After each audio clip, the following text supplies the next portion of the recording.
शरीफ इंसान शराफत की वजह से चुप रह गए, लेकिन बदमाश ने समझा कि उसे जवाब देना ही नहीं आता। अगर जिंदगी में आपके साथ कोई बदसलूकी करे या बुरा बर्ताव करे तो यह सोचकर नज़रअंदाज कर देना चाहिए कि सभी मेंटल लोग हॉस्पिटल में नहीं मिलते, कुछ खुले में भी घूम रहे हैं।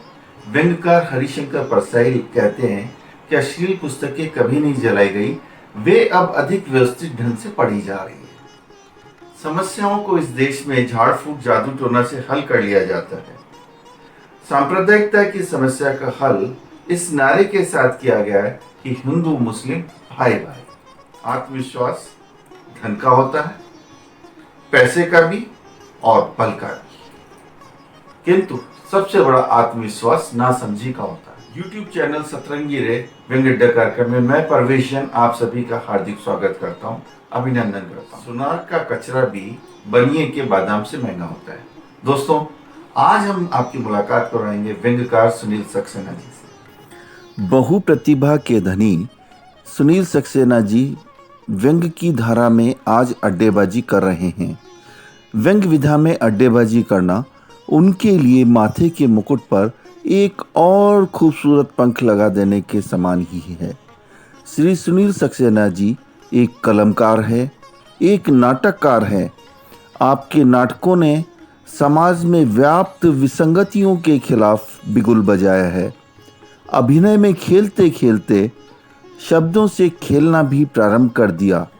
उद्वेलित मन ने विद्रूपताओं के खिलाफ अपनी लेखनी से शब्दों को क्या रचा कि उनकी गूंज व्यंग्य कहानियों एवं कविताओं के माध्यम से देश की प्रतिष्ठित पत्र पत्रिकाओं द्वारा जनमानस में होने लगी।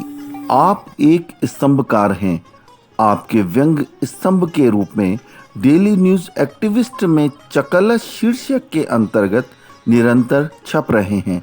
विभिन्न साहित्यिक प्रतियोगिताओं में आपने भाग लिया और पुरस्कार प्राप्त किया।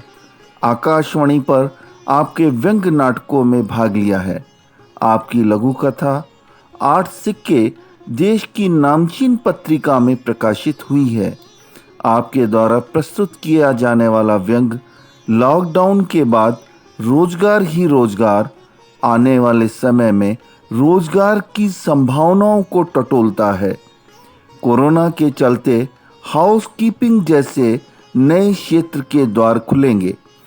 पुरुषों द्वारा इस लॉकडाउन में रसोई में आजमाए हाथों पर भी चुटकी है तथा आत्मनिर्भर बनने के मंत्र हल्के फुल्के हास्य के साथ इस व्यंग्य रचना में उपलब्ध हैं।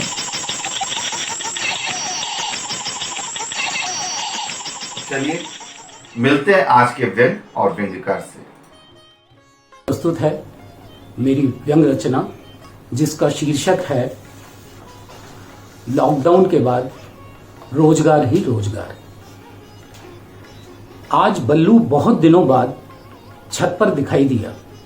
जनता कर्फ्यू में वो थाली घंटी शंख बजाने के लिए परिवार सहित छत पर आया था। उस दिन वो बड़ी शान से शंख फूंक रहा था पर बजा न सका। शंख बीवी को थमाकर थाली बजाने लगा। मैं उसकी पीड़ा को समझ गया था। दरअसल शंख बजाने के लिए आदमी का हाजमा सही होना जरूरी है। उस दिन के बाद जनाब आज नमूदार हुए। बल्लू थोड़ा दुबला नजर आ रहा था और चिंतित भी लग रहा था। मैंने पूछा, क्या बात है बल्लू, तू कुछ टेंशन में लग रहा है? तबीयत पानी सब ठीक है ना? बल्लू बोला, सेहत वेहत तो सब ठीक ही है यार, मुझे तो अपनी नौकरी की चिंता खाए जा रही है। लॉकडाउन के बाद पता नहीं फैक्ट्री मालिक काम पर रखेगा भी या नहीं। पहले ही घड़ी घड़ी छंटनी के नाम पर नौकरी से निकालने की धमकी देता रहता था। अब तो रसातल में चली गई अर्थव्यवस्था का सॉलिड बहाना है उसके पास।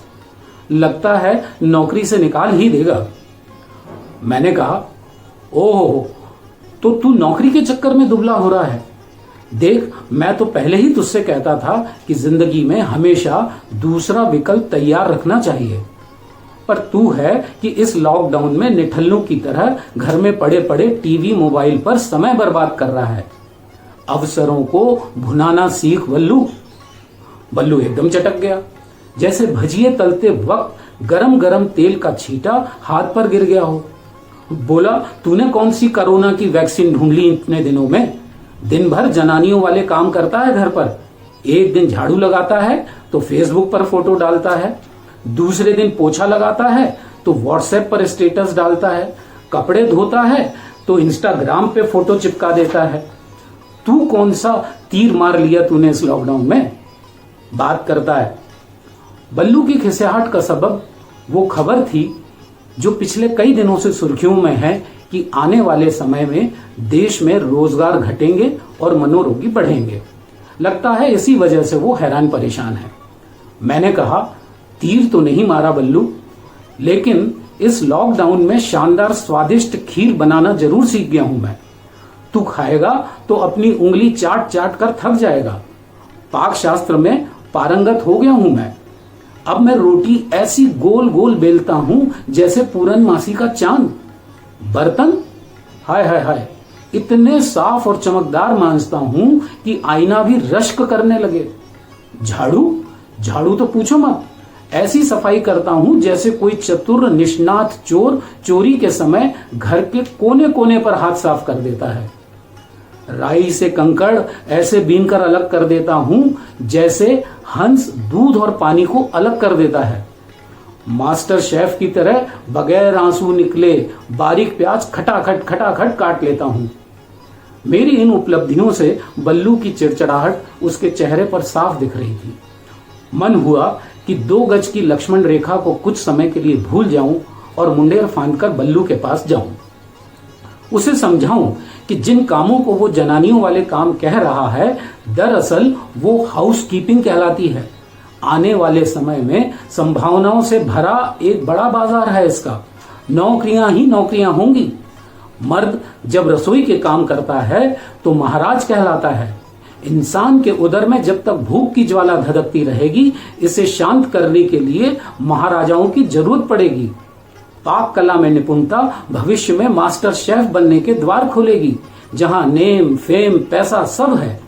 इन कामों को हिकारत की नजर से न देख बल्लू, अभी भी कुछ नहीं बिगड़ा है, आत्मनिर्भर हो जा।